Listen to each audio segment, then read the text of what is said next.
This is Phantom Electric Ghost, and we're live on the air on our Facebook, YouTube, Twitch, and Twitter channels with Bo Roberts for the first time. He's an Indiana-born model, actor turned self-taught filmmaker. He's driven to do filmmaking because of his interest in psychology. And on the heels of 17 short films, he took the opportunity in 2021 to make a feature film, The Great Awakening, which we're going to talk about.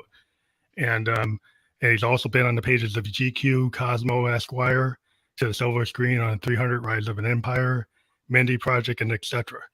So I think it's going to be really cool to talk to you. We love to talk to all different types of people on our program. Just to let people know, Newsly is our sponsor, and you can stop scrolling and start listening. So use coupon code GHOST2021. That will still work. Get 1 month free premium subscription, so you can stop scrolling and start listening. They will take this podcast and convert it to audio, so you'll be able to listen to it there after we're done. So thank you very much for being on the show. Yeah. Awesome. Thanks for having me on the show. So I always ask people when they first get into what they're doing, when did you want to be an actor? Like what age did you think that you wanted to be an actor, filmmaker? I found out I was wanting to become an actor when I was exposed to the possibility of acting. So I moved down to Florida once I got involved in being a print model. That's when I was exposed to acting auditions and reached out to a couple short films and small indie features, and kind of got my feet wet with it, and instantaneously knew that was the direction I wanted to go in. So I moved to New York and began pursuing that. But my interest on why I went into acting, I would say, is based in my interest in psychology. And my interest in psychology, that started, my earliest memory is back in 7th grade. Sounds great.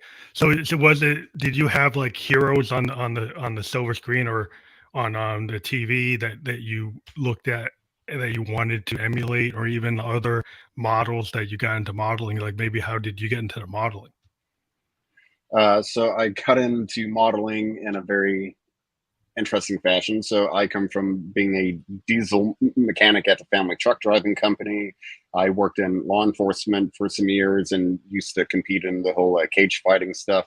So when I moved down to Florida, it was like, what should I do for work? I appreciate all of the memories and time spent in law enforcement, but it's not what I wanted to go back into.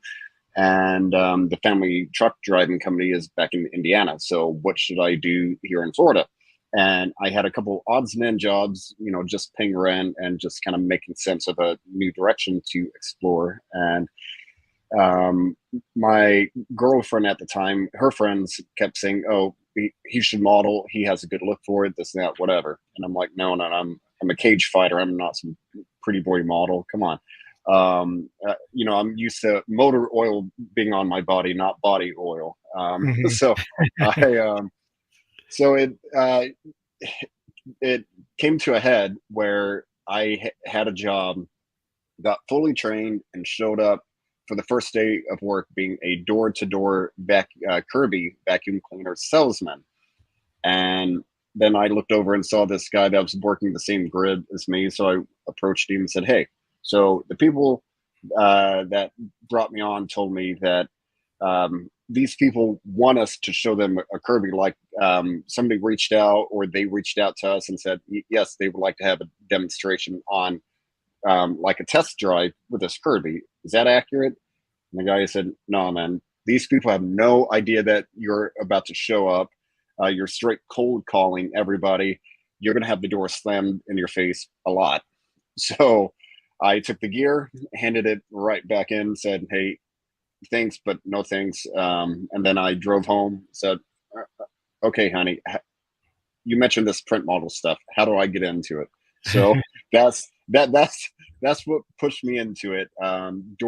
Being a door-to-door vacuum cleaner salesman, or being a print model. Yeah, sales. My dad was an insurance agent. He wanted me to be an agent. I'm like, I don't want to do those cold calls.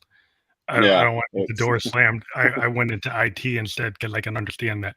But I think it's really interesting because I think there are a lot of parallels between being a model and getting into acting, and then I guess the next leap is to actually directing. But is there any kind of parallel in the confidence you have as a model that you can kind of shift into acting because you have to have that like or kind of ability to have a persona? Yes. So yeah, so like it essentially sounds like you're asking about like transferring skills from modeling over into acting.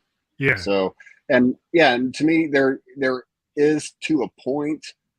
It's I would say it's very ill-advised to say, "Oh, I'm a model. I feel like going out and auditioning for acting stuff." It doesn't work that way. You need to go to school. You need to learn what you're doing, and you need to get good at what you're doing. With that being said, modeling, yeah, you do get very comfortable being on camera. So being jittery and anxious and whatnot, when that's what you do as a profession, just being on camera all the time, you get very comfortable with it, and you also have a better sense of your body, what looks good, how to do something. But instead of looking that way in disgust, maybe you look this way because that's your key light and it's going to make you look more flattering. So you do have a better sense of body awareness. But as far as being a good actor versus bad Yeah. actor, So there's some you have to go to aspects. school for Yeah, it. so there's some Yeah. aspects of that you can apply to acting once you dive into the depth of what it takes to be an actor. You take the lessons, you take the coaching, so you Mhm. know what to do. Because a lot of acting is not just even talking. It's like how you look at the camera. There's so many shots in classic films and from Hitchcock and any great directors where there's no talking at all. It's what the actor is actually, how they're looking in the camera, what they're doing with Mhm. their eyes. That all that stuff is stuff you have to kind of dive into yourself and then bring out, and then also know how to actually carry that off, right? Very much, and that's why the old studio setup, you gotta be able to act, dance, and sing. And to me, it's like, yeah, when that was the normal, look at the quality of everybody that is on camera in those old, Hitchcock type movies and stuff like it. Everybody is just at Like super I would level. say, yeah, they're at a much higher quality level than a lot of what I see on, on TV today. And it's because, yeah, when you sing, you have more vocal control and you have just Yeah. a better voice in general.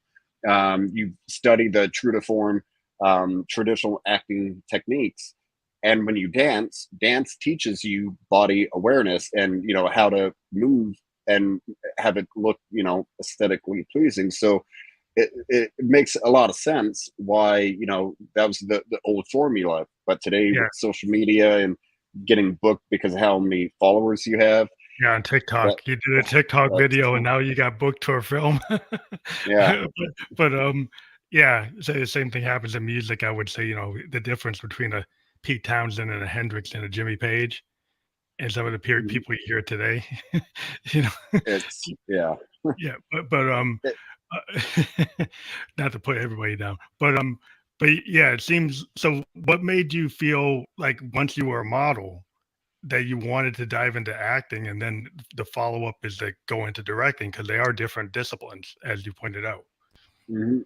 So uh, for me, modeling, I knew that was means to an end. Like, oh, okay, this is working. I've gotten in with the right crowd, like the top agency in South Beach, Miami, signed me, and they have agencies all over the world, and got me in front of a lot of very legitimate people and putting me in, some good work. So, um, although that's the introductory I had to it, I knew, yeah, I'm just kind of passing through. I'm not going to be modeling when I'm 50. What am I going to be doing? But then that's when checking out, what castings are happening in the area and just kind of trying to make sense of what the lifestyle is like, I began coming across acting auditions, and then that's when my interest in psychology, back in seventh grade, that came all the way up again.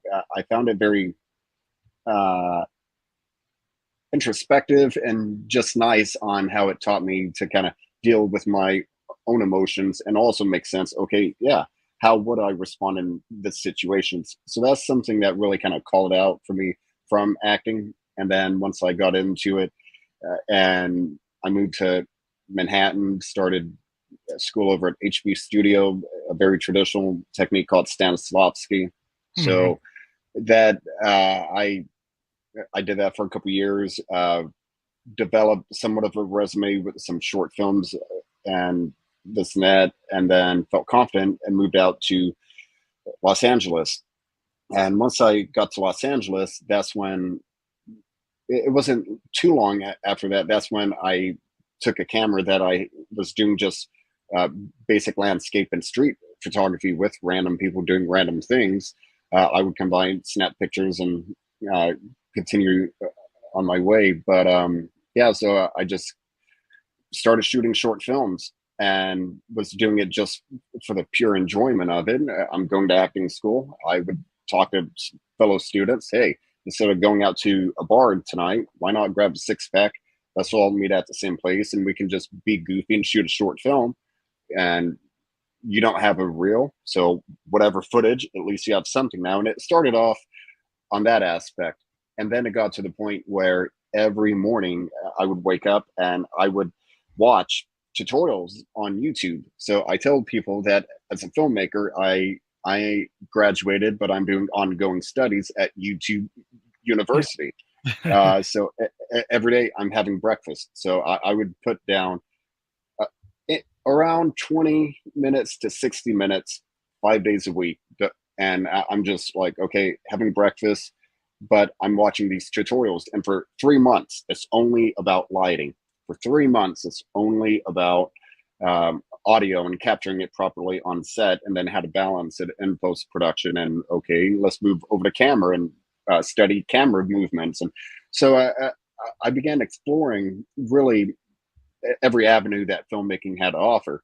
So now, when I'm shooting the short films with my friends from acting school, all of a sudden I'm walking on set with an intention.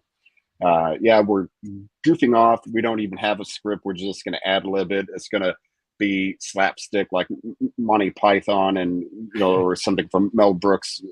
But the Penny Hill. but exactly, yeah.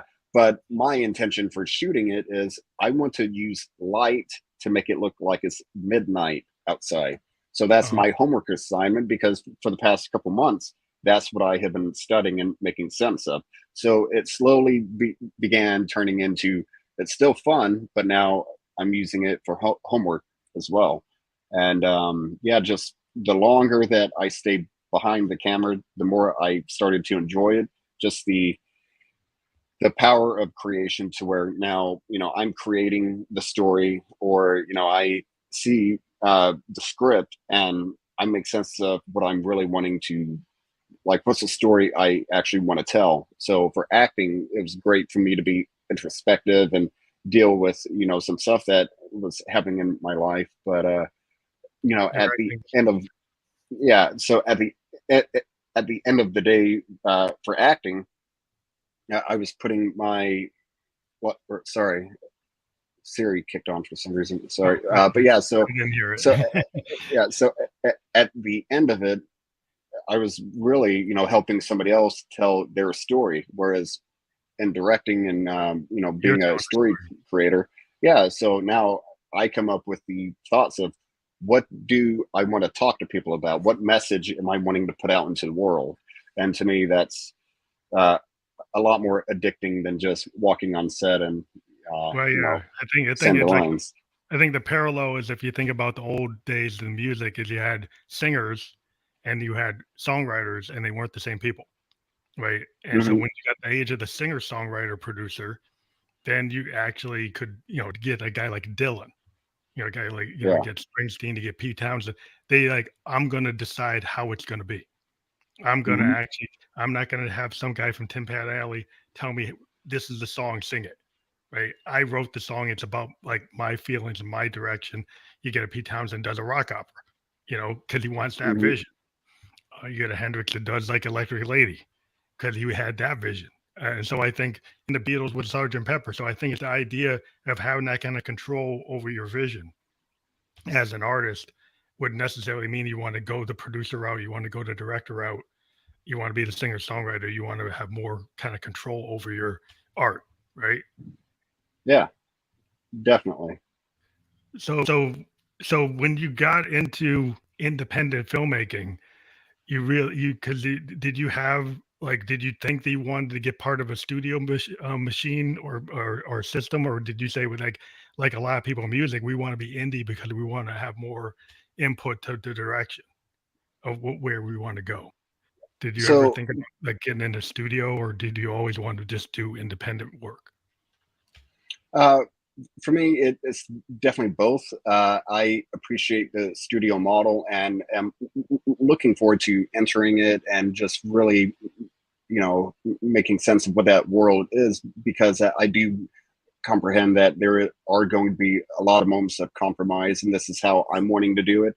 But now there's a whole team of creatives, and everybody has input, and so yeah, I am looking forward to that situation. Plus, it's like they have the best toys in the world to play with. Yeah, So all of a yeah, sudden, yeah, yeah, yeah. So the way that I'm wanting to tell the story, all of a sudden, I'm like, oh, well, uh, the way I initially came up with the idea was to do it like this, but I didn't have the budget to pull that off. So I, had to pivot and do it this way. But if it's a studio picture, I'm like, maybe we can do it the way I initially intended for it to happen. So, uh, yeah, with that being said, I'm like, yeah, I'm all for going into the studio system. Not to mention, when I'm in the studio system long enough, I'm going to be paid up pretty well, where I can self fund my own projects and still retain that complete creative control. So that, my little pet projects, I have about 10 feature film scripts and one TV series that I'm making sense of how to lay that out and stuff, because pounding out a feature film script, I got it, but to elongate everything into a TV series, serial TV show. I'm Yeah, it's probably a yeah. different set So of art, teleplay versus like a screenplay, right? yeah, Like, there's there's a lot more um, places you can explore, instead of saying this is this character and he's the bad guy. Well, in a TV series, why is he the bad guy? Now we have ample time to really yeah, you could dive go into his 2 years backstory or and 5 years, to tell yeah, the story, depending on if you get yep, picked up. You compare it to like 2 hours, so you can kind of look at it versus like a novel versus a short story, right? You yeah, can actually do like a Tolkien level novel in a serial TV show. mhm, They could go like multiple seasons versus like 2 or 3 hours of a movie. You have to make choices of what you're going to show and what you're not going to show and how you're going to show that timeline, right? mhm, yep. So for me, it's interesting because it brings me back to a writing um, exam. I think it was a midterm, but the first draft I had to do back in college. Your first draft had to be like 20 or 25 pages. Your second draft could not exceed 10 pages. Your final draft had to be, I think, no more than 2 pages or two and a half. So Wow, really yeah, tighten it up. so you have to get used to just putting words on paper and just here's all of this info, and then by the um, by the third draft, it's like, okay, bare bones. What matters in being said right here? Like, what Hmm. is it that I've actually researched, and what is absolutely necessary to go on paper? And doing that, it was me actually researching my name. Oh, So it wasn't even history of connected your name. to it wasn't connected to filmmaking, but that skill and that one exam, it really helped me in screenwriting, because now, like, pounding out 25 pages, like, oh, that's a lot. Well, most scripts are what, 96 to 115. That's like a good Hmm. scope of how long most of them go. So um, yeah. That's really interesting because I always look to like one of my favorite poets is like William Blake compared to Hmm. like Wordsworth and Tennyson. What I liked about Blake is he can get to the point in like a poem like Tiger Tiger, how fearful thy cemetery. he would get to the point faster than Wordsworth or Tennyson and any of those poets were a lot more verbose, right? So if you look in that era, people were really, it's a very pretty and very poetic. But the thing I like about Blake was he could actually tell the story in a shorter form, but just as powerful, but kind of like able to get to the point and get to the intention with all the allegory and all the other stuff that's going on with the other poets, but he was more direct. So it's Right. kind of like a teleplay versus a screenplay or short story versus a novel. He could actually get to the point, and it actually informs a lot of singer songwriters. Actually, have talked about how Blake can influence that kind of poetry, can influence you as trying to write like a song. But That's cool. Yeah. yeah, one of the things I wanted to get into is like your big like debut movie is The Great Awakening, right? That's the biggest. That's like your main effort as an independent movie is The Great Awakening, or did you have like something that came before that? Nope. This is my first official trial run. I'm not saying it's my directing debut. And probably the main reason I'm not calling it my directing debut is because initially I lied on the budget and, you know, puffed it up to like $5,000 and told people I made it for that. Then that shrank down to 2,500. So to be completely honest and truthful, I spent right at like $1,600 to make it. So with that being said, there is a very specific budget ceiling to where a lot of stuff in the ways that I wanted to achieve certain things in the script just didn't really happen. So it is full length, just over 1 hour long. And it's interesting because my first draft, back to that assignment, my first draft on of this movie, the runtime was 1 hour, 45 minutes. Oh, so you brought So it down. So I chopped off, almost killed 50% of the total runtime. Just, back to it. This is my first official trial run. The story, it gets a little convoluted. Like it's that type of movie that you actually want to pay attention to, for fear of not being lost in it. But yeah, so it's like, okay, don't try and do too much with it. What are you trying to say? Get to the point. So maybe some Mr. Blank was, or you said Blank or Blake? William Blake. Blake. Yeah. So maybe he influenced me somehow, to where instead of doing this ethereal kind of poetic story of what I was doing, I'm like, no, put a stamp on it. Get in, talk about it, get out, roll credits, move on. So that was much more the intention with it. Yeah, I think that's like everybody, like if you're a musician, you kind of go between multiple states. Like you might do your demo, and the demo is like 8 minutes long, right? And then you're like, well, that's Yeah. not gonna work in the market, right? Everything today is like less than 3 minutes. So then you got to try to find the good bits that make it work and bring it down. But then you might actually find that like, okay, well, the initial take is actually so close to what I want to say that maybe I'll just cut it. And instead of going 8 minutes, I'll just go like 2.5 minutes and cut the rest of it out. And so you have different Right. ways that you can approach it. You can like rework it. So when you did the movie, was it all sequentially filmed, or did you end up moving parts from like the middle to the beginning and the end to the middle, or how did you run like the timeline or actuality of filming it? Like, did you find that you had to move things around? Yeah, that's a good question. There was one phone call that I moved closer to the start of the movie, but other than that, I had like this entire storyline. There's a character that was in the movie, or actually two characters that were in the movie, and I just completely killed their storyline to where they don't exist now. You pull, So pull them out. yeah. So I'm very fortunate that the way the story was, it gave me the ability to do so, to where these characters, when I killed their storyline, the other characters in the movie, they don't say things About them. to, Yeah. they're not referencing that, an action or anything, or that storyline that killed.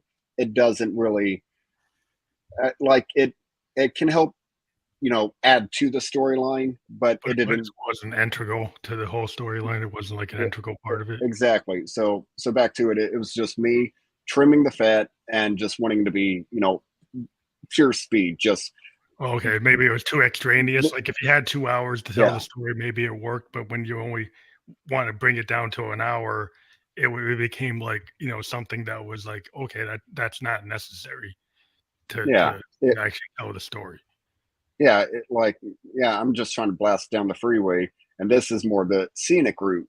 This is a cute little countryside road that you can drive down that very much deals with a storyline, but it doesn't necessarily have to be there. So it's not. So, what role does symbolism play in your film? Like So how much a key part element?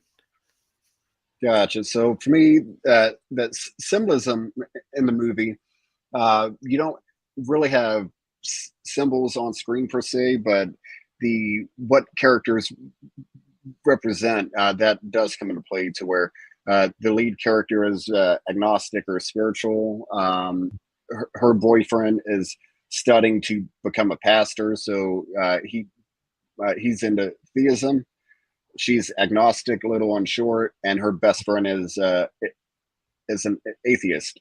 And there's a segment in the movie to where you have uh, this character that it you see like her soul exit her body, and then you go into this realm where she's flying through a tunnel, and you have the light at the end of the tunnel, That's yeah. and the symbolism for that, and for me, it goes into nature versus nurture, and to somebody who is religious, believing in God, uh, they may think, flying through that tunnel and that bright light is an interaction with God or going to heaven, et cetera, et Mhm. cetera. To somebody who is agnostic or spiritual, they may call it astral projection or an out of body experience. Oh To yeah, different somebody, perspectives. yeah. Yeah. And then to somebody who doesn't believe in God, someone who's atheist, I generalize them with a science community. And in science, when blood or when you have a near death experience, blood begins draining from the brain, preparing for death. And when this happens, it makes the brain operate very hard and very ragged. And it's similar to running a car engine without enough oil in it. Right. Oh, So, okay, so it's so crunches yeah, hard. so this action throws the mind into an altered state of consciousness. And people who have survived that near death experience have come back and mentioned it felt like they were flying through a tunnel and seeing a bright light. So you have this singular, um, you know, action taking place, flying through a tunnel, light at the end of the tunnel. But nature and nurture, that's a big topic of discussion because depending on what you believe in, you're going to have a very different outlook on what that means to you. So Yeah, for me, my overall sense of it is there it is, light at the end of the tunnel. You were raised and you now think this. So this is what uh, that yeah, example means to you. perceptions of reality. It's this whole Yeah. idea in psychology. Like, did you hear that tree fall in the forest or did you not? Yeah. The ideas what Nietzsche had about like what is reality. Right. It's kind of informed by your belief systems. You like your Hmm. belief in science, or your not belief in science, or your belief in religion. You don't believe in religion. You believe in like there's like the ideas that are out there from different thinkers, and so you Hmm. might have a different perspective on life because you have a different cultural point of view, you have a different political point of view, you got a different religious point of view. And Yeah. so it's cool to take one event and then have multiple points of view. And I think that is an interesting technique because I think singer Hmm. songwriters we try to do that because like we tell people like however you interpret the song is however you want to. Like I had my perspective, but Hmm. you are open to think that I meant something else.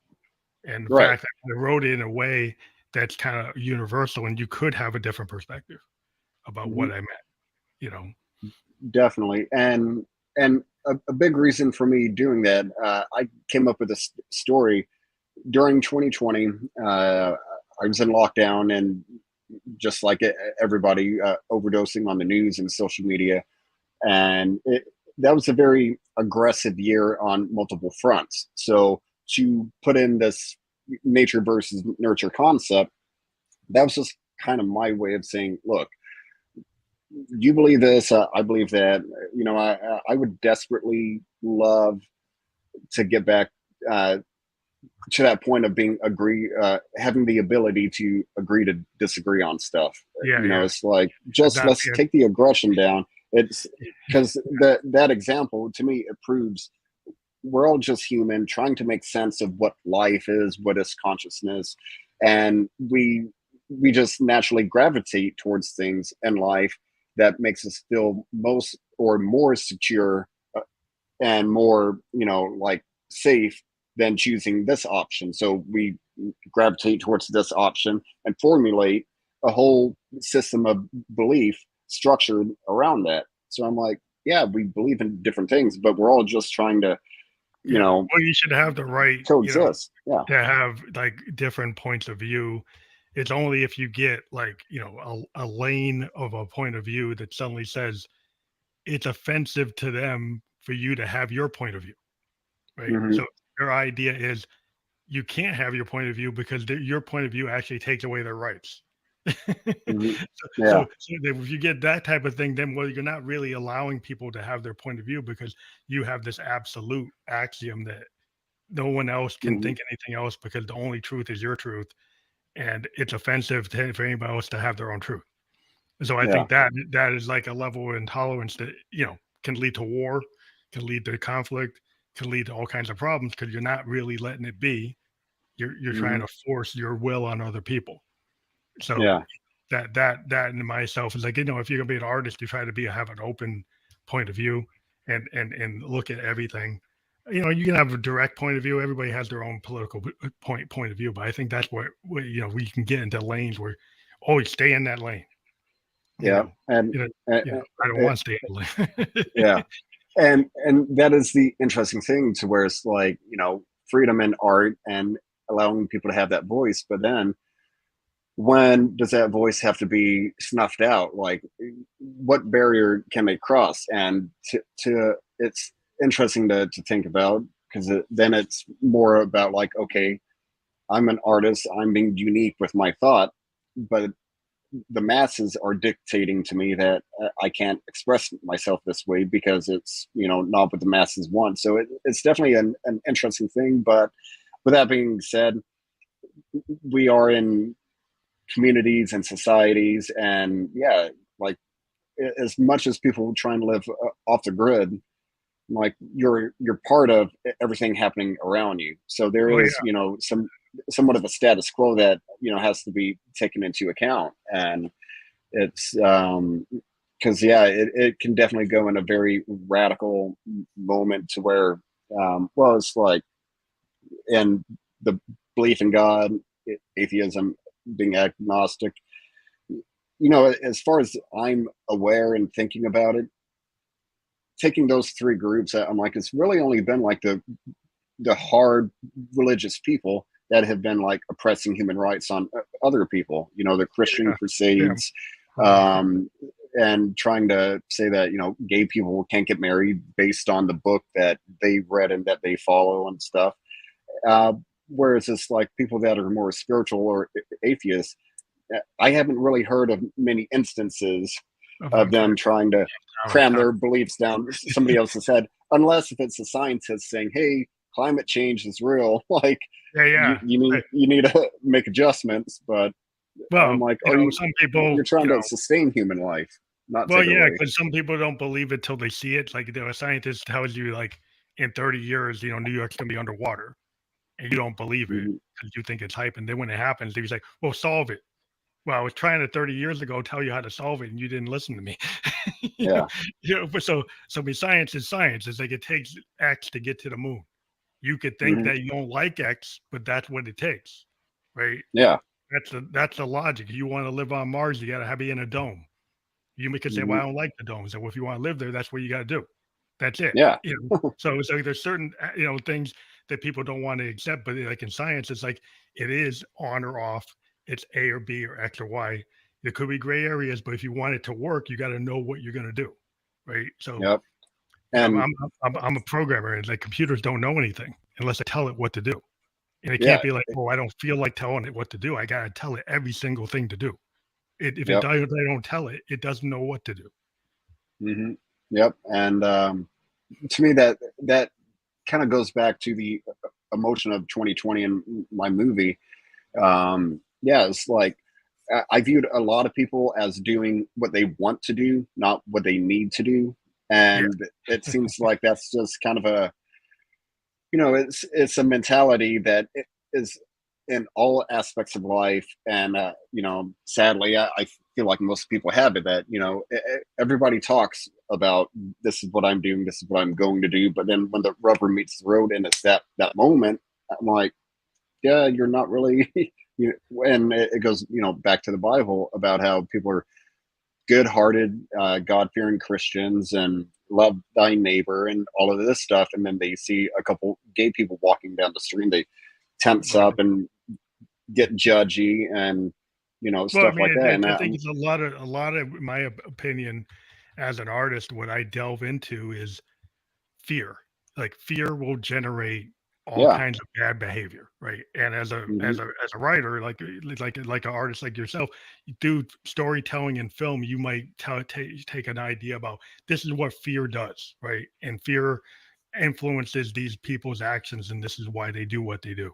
And I also hmm talk about it in terms of like music, and it's somewhat similar. And you can say fear can drive people to make irrational decisions. It can drive them to make response decisions that are short term, not long term. And why did they do that? And you yeah, can dive into it and look at how that's going to work and tell a story. Because like a good songwriter will tell a story, in a way that's very visual, and we call it like sound painting, right? And so we hmm can actually kind of storyboard something out in your head. When you hear the song, you can picture images, you can picture scenes. That if you're a good songwriter, you kind of can get people to feel that way. So I would think like when you're a filmmaker, you're actually using the canvas of the film to kind of point your world vision right into yeah. that scene. Well, and so on that note, I think I'm on the right path with it, and would like to talk about kind of the overall essence of my movie, because I think there is a correlation there, to where as I was experiencing the year 2020, like you have COVID introduced, you have murder hornets were on the news, and then they just kind of vanished for some reason. That CIA released over 10,000 documents confirming interactions with UFOs. Now the entire world, everybody that we never agreed with, all of a sudden we agree that going into lockdown is the right thing to do. A very turbulent election year. We had the Black Lives Matter movement and rights that were also part of it.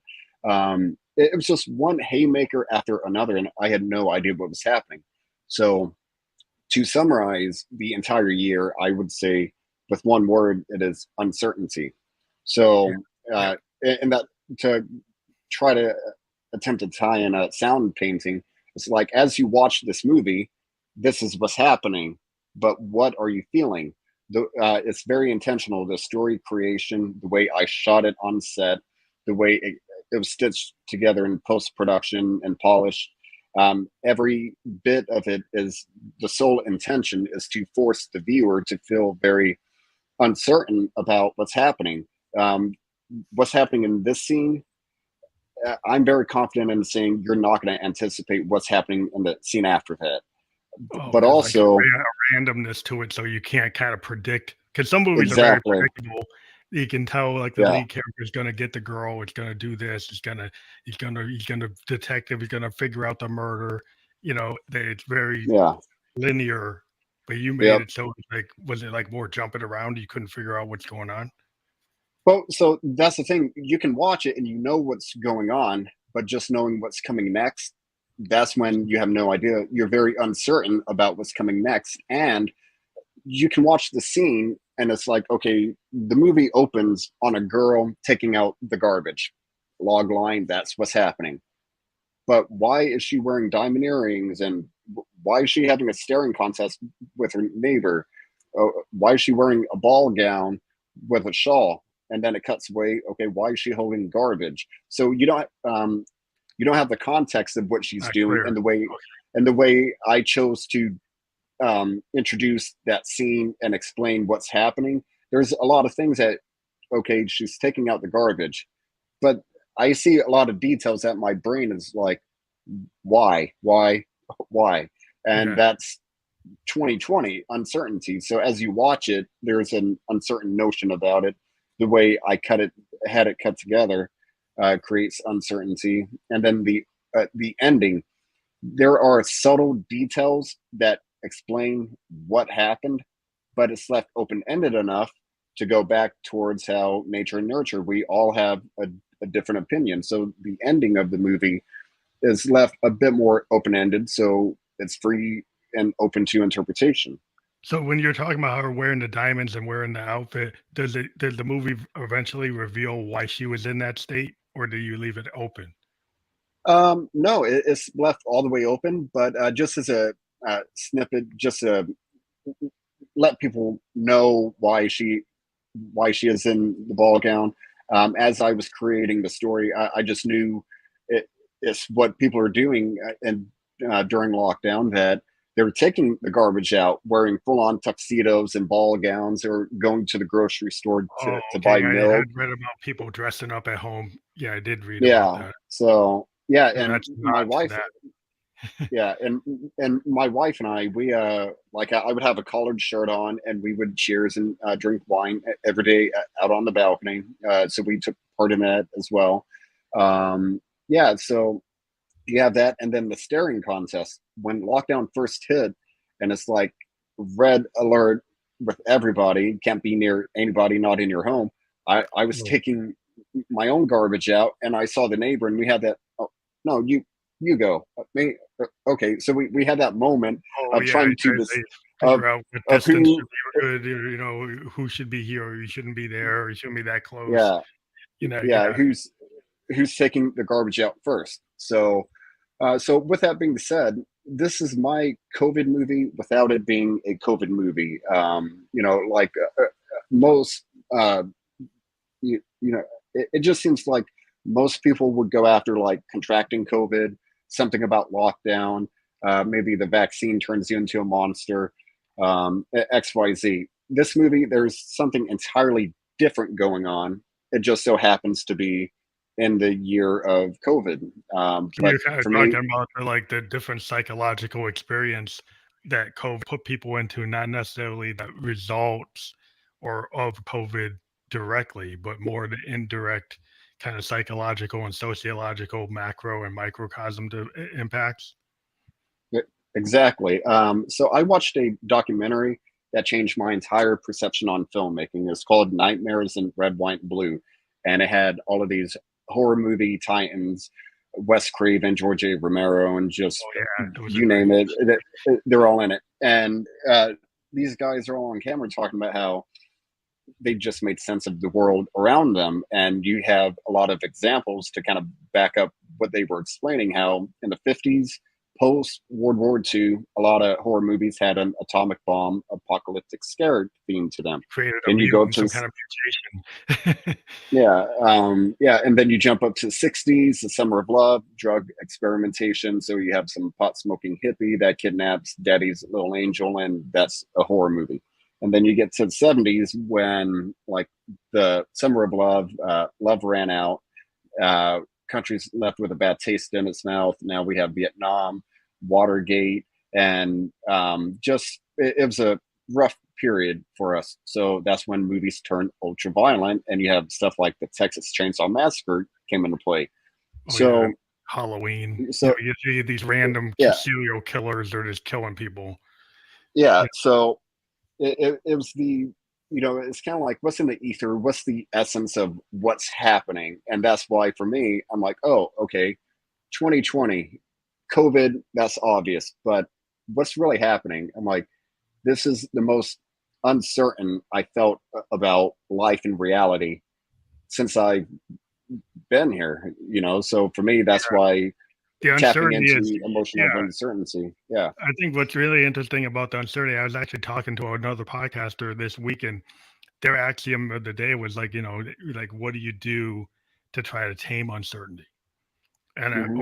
or how do you react to it? And I'm like, well, sometimes it's like trying to tame uncertainty is like going against like a flood, trying to like stop the flood. Are you really going to be able to do that? Nature is so powerful, you can't stop that flood water with your hands. You couldn't do it. It's just going to wash over you. Are you going to learn how to ride it out?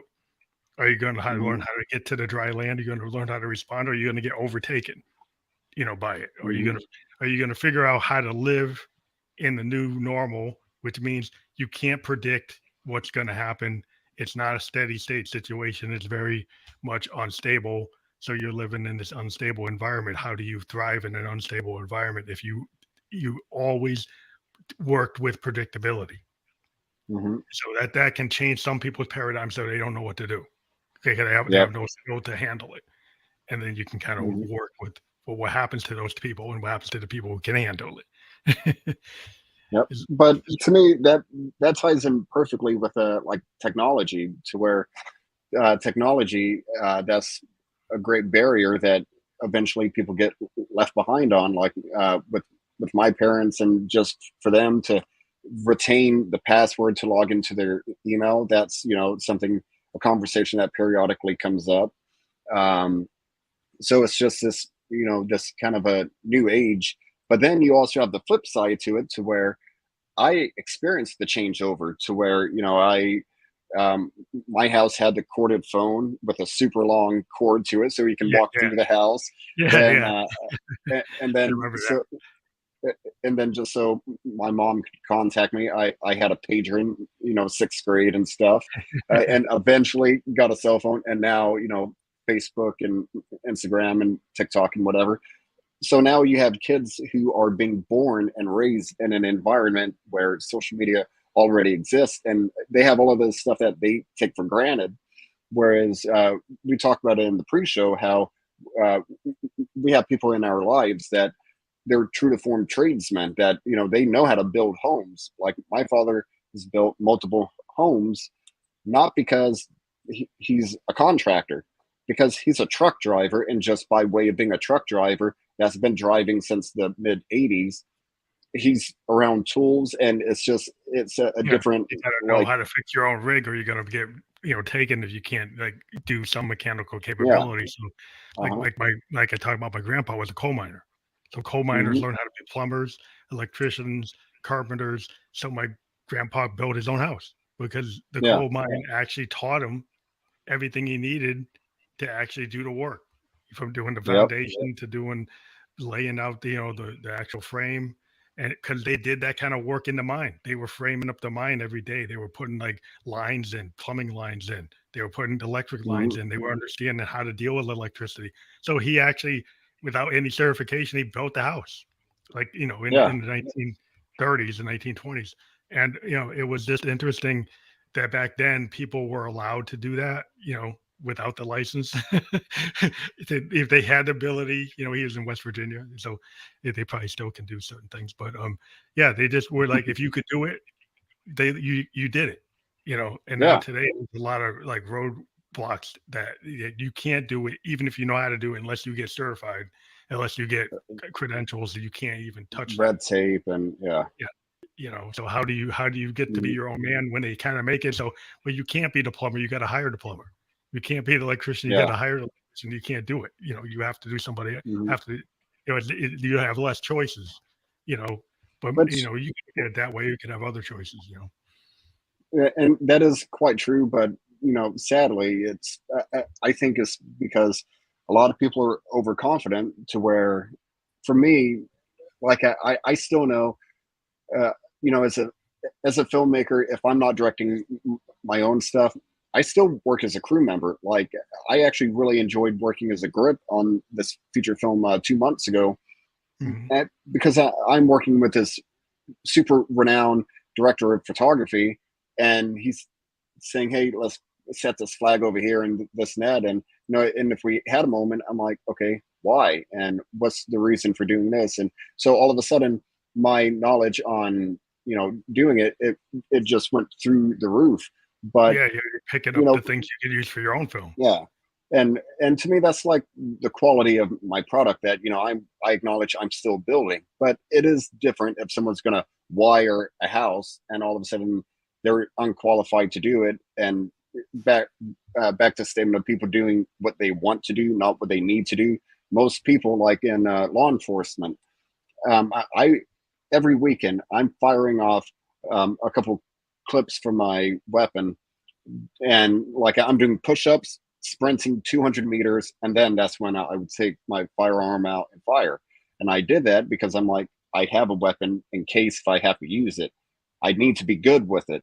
But I had Mhm. some fellow officers that their weapons collected dust. They would take it out just to go through the marksman periodic challenge that you had to pass to keep doing it. And yeah, so it seems like if someone's moving in to rewire a house, they may do just that baseline just to get that piece of paper, and then they try and wire the house and they screw it up, and the voltage is off and Yeah, blowing yeah, bulbs, and it can turn into a nightmare. So having some safeguard, yeah, whereas yeah. I understand why society built it. I'm just saying that, like, I think yeah, my grandpa, because he actually kind of got certified in the mine, he actually did a good job because they actually mhm, did like professional level quality proper stuff in work, the mine. yeah, Yeah.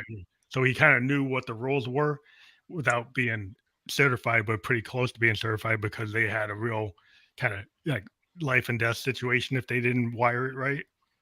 hmm, you know, yeah, so they actually did it because it was like life or death if they didn't do it right. So it mhm, was a higher standard, and because they're doing it every day, he actually learned it. It's like learn by doing, um, yep, which is a totally sometimes people don't get the opportunity to do that anymore. To be an apprentice, to learn actually how to do something like the old ways. You could be a plumber's apprentice. Like you're talking about, like working as a grip, working on other things. A lot of people in the music industry, you get to work on a board with a real famous recording engineer. You're going to learn what they learn, right? You work with a hmm, really good producer, you learn those techniques, and then you apply them to your own work. So it like yep, becoming an intern, becoming an apprentice, working on a project, working with a band, coming in and learning from other people who know more than you. Is I think that's the core of like any artist. Like you always want to grow. So if you can get into situations like you said, working on other films or working with other people, that's always a good thing. I think, right? 100%. I totally agree with you to where uh, I'm sure it's probably like a Confucius type of quote, or somebody quoted something similar to it, but it's like something to the extent of the fool is the person who believes they have nothing left to learn. And for me, it's like, yeah, directing is definitely what I'm wanting to do, but being a grip and increasing my knowledge of how to light stuff properly, and it tells me how long it takes to do certain things. So I'm like, okay, directing, we're short on time. What's achievable? I can look around, and now I have a better scope because I'm willing to go out and learn. And yes, I'm not being an apprentice, but uh, yeah, it's like I came on as a grip, and then this guy John, he was the key grip, and he dictated to me, what needed to be done. And I'm like, yeah, the amount I've learned in such a short period of time, I'm like, I'm being paid to Yeah, you learn. go to So school. Like you put yeah, yourself in like the school of life. Like my hmm, like my grandpa always said, like when I was in the mine, I was like the mine was teaching me about life, and I applied it to my own life as a farmer and building my home and other things. Learned how to be a mechanic on his own car. But like the things yeah, that you drive toward, like I just as a musician, I wanted to learn how to be a producer. So I just like I went on YouTube, watched every tutorial, bought my own gear so I would actually read the manual and learn how to use it. So yeah, once you own the means of production, right? You own your camera, you own your lighting equipment, you own that stuff. If you're a musician, you own your recording deck, you record to multi-track, you own your effect boards, you own all your stuff. So then you're not afraid to play with it because you own it, right? You have it. So then you yeah, can see what it can do and what it can't do. And it's a hmm, lot of practice and rehearsal. to kind of get like how much rehearsal time do you think you spent learning like how to use cameras? Uh, That's that's a great question. To say a lot is an understatement. Gosh, what maybe what 10,000 hours is what uh, most people say is required to become a master at something. Yeah, And yeah, probably like in that yeah, range. yeah, so to put in perspective, for watching tutorials that would range from 20 minutes or up to an hour worth of content, that's just working union guides saying this is how I'm lighting the scene, this is why I'm doing it, these are things you need to know about. I did that for about 5 years, and during that span, that's when I started shooting all of those short films. So it's Or like 16 after about films. like, yeah, so it was like 5 years, constantly learning, constantly eager and excited to learn new stuff, testing it out, shooting short films, and then becoming a crew member on um, movies. So I've been a crew member on probably about 13 feature films Well, that's awesome. in various positions. So with all of that knowledge, now I'm like, okay, go off and shoot uh, this movie. It's your first full length movie. Go through it, and even with all of the knowledge that I have, I'm like, I would have fixed that. I would have done this differently. Like I'm Yeah, still but seeing ways that, yeah, I think with every like if you ever went to like if I go back to my first record that I ever put out, mhm, and then now I'm looking at like my 40th record. It's like yeah, it's a learning experience. It's like the first record, yeah, you go mhm, back down and say, "Oh, I can't even listen to it because I made so many errors, right? I had so many things I didn't know, right? In terms of like mhm, how I placed a vocal mic, what I did with the effect chain, what I did with this. yeah, There's all these things, right? That you go back and you look at, you kind of go back and deconstruct what you knew. And okay, for what I knew, that's what it was. But you're always going to be better. Like 5 years from now, I'm going to be where I am. Because I'm gonna yeah, have better tech, I'm gonna have better techniques, I'm gonna learn lessons. And I always tell people like every artist, every person that's a creator, you learn from your failures. You learn from your yeah, mistakes. And you're always gonna do that because that until you're dead, you're gonna keep on progressing until you can't do it.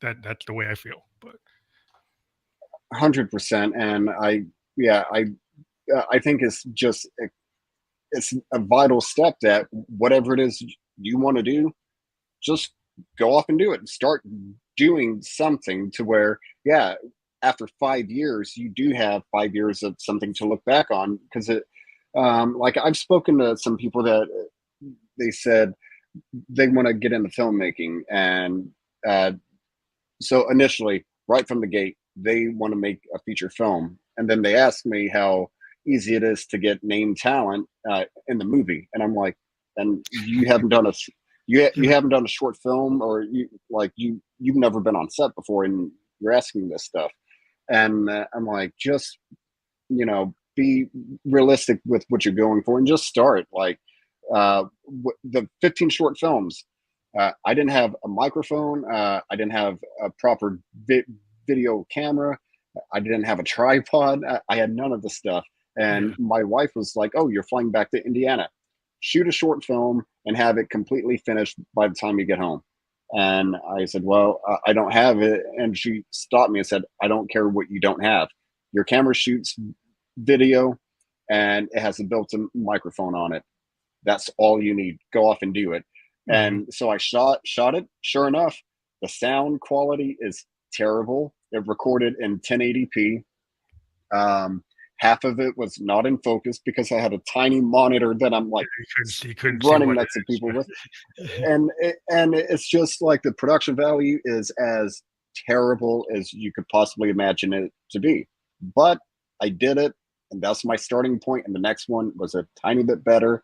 After that, it was a tiny bit better. And so, yeah, after 5 years, I'd like to think I've increased pretty considerably from where I started. So yeah, it's so important. Just Yeah, stop I always thinking of stop thinking of the reasons you shouldn't why or you not to can't do it. do it. Yeah, Yeah, well, I just always talk to people and go they're for like, it. "Oh, I'm gonna work on that album. I'm gonna get the album out, right?" And I'm the kind of person like when I say I'm gonna do an album, I'm on my fifth album this year, right? And I've Yeah. talked to people that are still from 2 years ago, still working on their album. Hmm. So I'm kind of the person like if I'm going to do it, I do it, and I put it out, and it's hard. And some people have a hard time starting. And I've Hmm. run into artists like that. Yeah, yeah, yeah. I'm working on this single, and they've been working on it for a year. And it was like, okay, and I'm I'm a lot more prolific than that, and I can understand people wanting to be perfect, but sometimes like your intention to be perfect actually stops you from finishing. Sometimes you got Hmm. to let it be and get to a point where you get it out there. And of course, you'll do something better later, but you got to at least Yeah, put it down. If you don't put it down, it's never going to be there. definitely. And that's why uh, a big choice I made on my movie. I'm very happy I did that, but I gave myself permission to say it is what it is, because Mhm. of course we want everything to be perfect. Yeah, this is my name beside this product, so I want quality to be through the roof. Back to me shooting it for 1600. I was like, I'm making this movie with me and one other crew member on set with me, and it's like a 3 week shoot. Oh, whatever. Let's just go off and do it. Let's just make Yeah, this yeah. thing happen. Um, yeah, yeah. It's just, yeah. Well, What's up? no, well, what I would like to say is that we're kind of hit the hour mark. So I want to let people know that we've got your link up here for that. You can see this movie on tubiTV. That's your primary link that you've provided for people to be able to see this. So we have that up for everybody to check it out. We encourage everybody to go to that link. It will be out on this podcast when we publish it. It will actually be a clickable link, and you can see it right now. And we always suggest everybody to check out any of the information for the artists that we talk to, and we do have your contact, your the information you provided Mhm. for people to check out the film. Is there anywhere else they can check out the film? So, two more channels. You have Looku and Momentu, Momentu, or Okay. Momentu. But also, it's been selected and it's being onboarded currently on Amazon Prime. Oh, So cool. I think, yeah. So I think maybe 2 weeks, 2.5 weeks. It'll be on I'm Amazon. I'm hoping it's up there, but yeah. So currently it's on Tubi. If not, I think most people have Prime and check Well, out wherever. let me know if you have that link for Prime. We can always update the links, and all of our stuff will dynamically update to put that out there. So if once you know it's Sure. there, if you give that to us, we can republish that link into everywhere we publish this, and it will be included in the future. Definitely, yeah. The moment I hear something, for me, I did all of the creative stuff and uh, crawled through the trenches doing the assembly edit and stuff like that. Now it's the distribution company talking to a streaming channel, so I'm like, I should probably do some more homework. Maybe that should be my next 3 month stretch of like, okay, you made a movie, what happens after it? I have an idea, but yeah, I'm waiting for them to update me. That's cool. Yeah, I think it's like when I Yeah. first got into music, it was like, oh, how do I license it? Right? How do I get sync licensing? How do I get into Hmm. advertising? How do I get into a Yeah. video game? How do I get into a filmmaker to want to use it for a soundtrack? So, that stuff that when you spend so much time just trying to do the song. And then Hmm. later he's like, oh, well, how do I deal with distribution and sync licensing and licensing deals to get this thing into a wider place? So I think that's stuff you find out later, because you're so focused. If you're doing all the work as a director like yourself, that it's probably like Hmm. that's not something that you're focused at initially, but it becomes part of the whole project eventually. Yeah. Part of the process. Well, we thank you for being on the program. We've been on the air for like an hour, and we did enjoy every piece of it. And we're happy that you joined us. And in the future, if you have other projects you want to talk to us, feel free to contact us. And For we're out sure. there on all the services like Instagram as Phantom Electric Ghost. You can direct message us, and you can get into it. But we really appreciate your story about getting into filmmaking. I think it's really enlightening. And we usually don't have that many filmmakers on the program, so we're really happy that you came on the show. Thanks for having me. It's been great. And yeah, you asked a few questions that I haven't heard before. And yeah, it was awesome. Well, thank you very much, and we'll have a good night. And we will be on Spotify video podcast for the public to understand. This is on YouTube, Twitch, Twitter. Actually, as a full length podcast on Twitter, we do have that ability to do that, which people might not realize that you can do that. But you could actually watch this on Twitter, and we'll send you those links to send to your fans and supporters. Thank you very much again for being on the program. Oh, thanks for having me.